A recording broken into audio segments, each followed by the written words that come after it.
Dans cette troisième partie, nous allons nous pencher sur les formalités fiscales obligatoires lors de l'achat d'un bien immobilier. Comprendre ces aspects financiers est essentiel pour bien préparer votre budget et éviter les mauvaises surprises. Maître Kaboré, vous allez nous éclairer sur les différents frais, taxes et exonérations fiscales auxquels les primo-accédants doivent s'attendre. Quels sont les frais de notaire et comment sont-ils calculés? Les frais de notaire, c'est les honoraires qui sont dus à l'occasion de l'intervention du notaire donc, dans une opération immobilière, une opération de vente immobilière. Les honoraires de notaire font l'objet d'un arrêté, hein, donc c'est réglementé, donc c'est la loi qui l'arrête sous forme donc un arrêté conjoint du ministère donc, de la Justice et en charge donc, des Finances. Donc c'est un arrêté de 2020 donc, qui fixe donc... avec un barème. Ouais, avec un barème. Donc, et c'est par palier en fait, c'est par palier, il semble que c'est difficile de calculer. Mais donc je ne peux pas aller chez tel notaire et l'autre, c'est la même chose. Normalement, c'est la même chose, c'est un texte réglementaire de la justice et du ministère en charge donc, des Finances. Dépendamment que chez tel notaire il y a la clim et chez l'autre il n'y a pas la clim. C'est comme ça, on fait abstraction de tout ça et puis voilà, parce que quand vous diminuez les honoraires, vous diminuez la TVA. C'est ça. Donc, il y a un manque à gagner quelque part. Donc, voilà, alors qu'on doit contribuer de façon citoyenne à l'œuvre commune de la cité. D'accord. Donc, je vous donne quelques exemples. Hein. Des 0 à 50 millions, on vous applique un taux de 5%. De 50 millions à 100 millions, on vous applique un taux de 4%. De 100 à 500, si je n'abuse, on vous applique un taux de 3%. Au-dessus de 500 millions, on vous applique un taux de 2%. Et puis après, vous faites la sommation. Voilà, faites la sommation de ce que vous avez obtenu en appliquant ces taux-là. Donc, voilà. Et c'est à la charge de qui? Les honoraires, normalement, sont à la charge de l'acheteur. Traditionnellement, c'est comme ça. D'accord. Les honoraires, c'est comme ça se calcule. Après, il y a des petits frais divers par rôle, par page, en fait. Mais c'est très minime, quoi, en fait. D'accord. Yeah. Maître Kaboré, pouvez-vous plutôt nous expliquer ce que sont que les droits de mutation et comment ils sont collectés? Les droits de mutation, c'est une expression globale pour désigner l'ensemble des impôts et taxes qui sont dus lors de transactions immobilières. Parce que dedans, principalement, vous en avez deux types. Vous avez les droits d'enregistrement. Vous avez, contrat. Oui, de l'opération de la vente du contrat. Vous avez les droits d'enregistrement qui incombent légalement à celui qui achète, donc à l'acheteur. Et cette taxe-là est due à raison de 5% du prix déclaré. Voilà. D'accord. Donc après, vous avez la taxe sur la plus-value immobilière, donc tout le monde connaît ça. Son taux, c'est 10% sur la marge réalisée par le vendeur en cédant son bien. Donc il y a une technique de calcul que les impôts maîtrisent et qu'il vous dresse. Mais avant, le notaire est obligé, c'est réglementaire, c'est prévu par le Code des impôts. Le notaire fait une estimation, il collecte cet impôt-là et la reverse aux impôts. Donc c'est pourquoi on dit que le notaire est un collecteur d'impôts sur le dessus. Ah d'accord. Donc ça lui revient en fait, c'est lui la qui charge, déduit. exactement. Voilà, donc ça lui revient la charge donc de prendre les provisions nécessaires pour payer donc les taxes. Exactement. À côté, vous avez des taxes de jouissance qui peuvent être dues lorsque le terrain est au jour nu. Donc lorsque le terrain est nu, quand vous vendez, la loi impose que la taxe de jouissance soit payée à nouveau par celui qui achète, donc par l'acheteur. Même si ça avait été déjà payé. Même si ça avait été déjà payé. Ok. Voilà.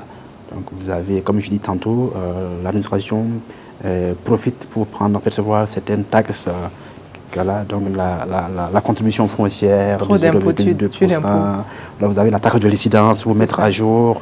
Voilà, vous avez petites taxes comme ça que l'administration profite donc pour collecter. Alors, quelles sont les autres taxes et frais, peut-être vous avez déjà répondu à la question, qui doivent être pris en compte par l'acheteur ou le vendeur, à l'exception des frais, des droits de mutation? Non, vous savez quoi, si le terrain est à usage autre que d'habiter, je vous laisse ce détail-là, en plus donc des droits d'enregistrement qui sont de 5%, on va payer ce qu'on appelle les droits de la publicité foncière. Donc ça fait 1,05% de la valeur du bien. D'accord. Vous avez parlé de la taxe sur la plus-value. Lorsque il n'y a pas eu achat par le vendeur, achat préalable, comment on la calcule? Dans tous les cas, vous savez que l'administration fiscale a établi des grilles de la valeur au mètre carré des terrains sur toute l'étendue du territoire. Donc, et calcule donc la taxe là en mettant en œuvre ce barème là. Donc, ce prix au mètre carré multiplié par la superficie, on ajoute les investissements qui sont réalisés dessus au vu donc du PV de mise en valeur. Un petit abattement qui est fait, vous avez appliqué à la valeur de vente, vous avez une certaine valeur qui fait la plus-value, ou supposée être la plus-value. L'administration applique 10% dessus. D'accord. Et cette taxe est à la charge du vendeur? À la charge du vendeur, légalement. Oui. Légalement. Oui. Mais comment ça se passe dans la pratique? C'est comme ça. C'est le vendeur qui paye? C'est le vendeur qui paie. Voilà, même si dans certaines situations, le vendeur dit, bon, écoutez, moi je vends ma maison à X millions, le reste, je ne vais pas entendre parler. Ça, c'est une convention. Mais en fait, justement, s'il a pris l'argent, puisque ça ne se fait pas tout de suite, on ne sait pas tout de suite.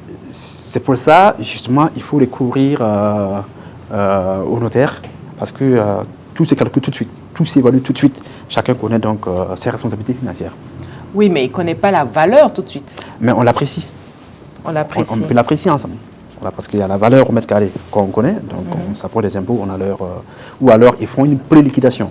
D'accord. Donc on peut solliciter une pré-liquidation, et puis bon, on a une valeur estimative des charges qui incombent au vendeur.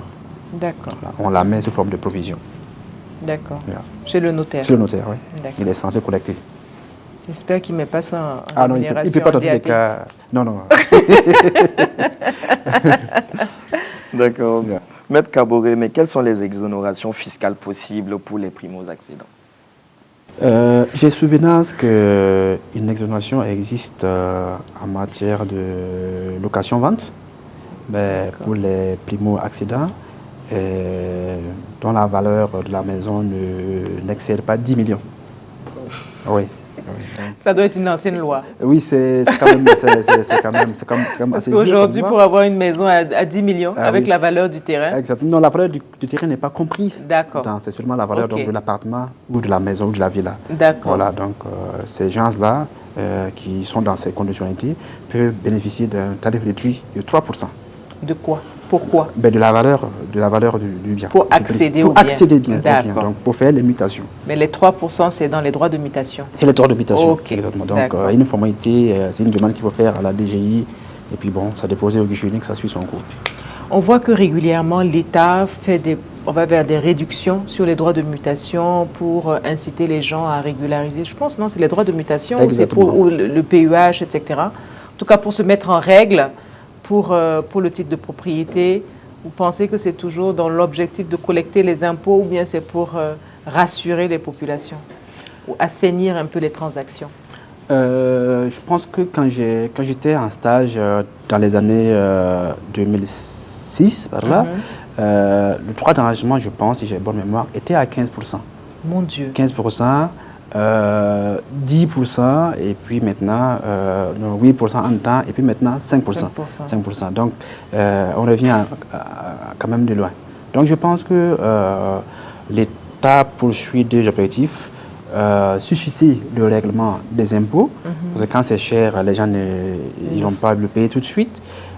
Susciter donc le civisme fiscal pour payer donc les impôts, mais aussi éviter que les gens ne paient les terrains et qu'ils les posent sans mutation. Ça crée des désordres et des troubles. C'est ça qui est les troubles. Quand ce n'est pas muté, les gens vont faire 1000 titres et puis après on ne sait plus quel est le bon titre, ainsi de suite. Donc je pense que les dernières décisions d'administration fiscale, elle a bienvenue en matière de réduction d'impôts pour les droits de mutation. Espérons que ça va continuer. Comparativement à la sous-région où nous on se situe, est-ce qu'on est toujours haut ou bien on est quand même dans une bonne moyenne? Je n'ai pas une très bonne vision de ce que les autres pays permettent. C'est toujours relativement assez élevé quand même. Voilà, par rapport à des pays voisins ou de la sous-région, c'est relativement toujours assez élevé. On a fait beaucoup d'efforts, c'est vrai, mais c'est toujours pas simple. D'accord. Yeah. Est-ce qu'il y a des cas particuliers ou des exceptions dans le cas des formalités fiscales? Je ne vois pas. Je l'ai dit tout de suite pour les villas objets de location-vente de moins de 10 millions. Tout à fait. Après, je ne vois plus d'exception. Il n'y a plus d'exception. Je ne vois plus. Merci.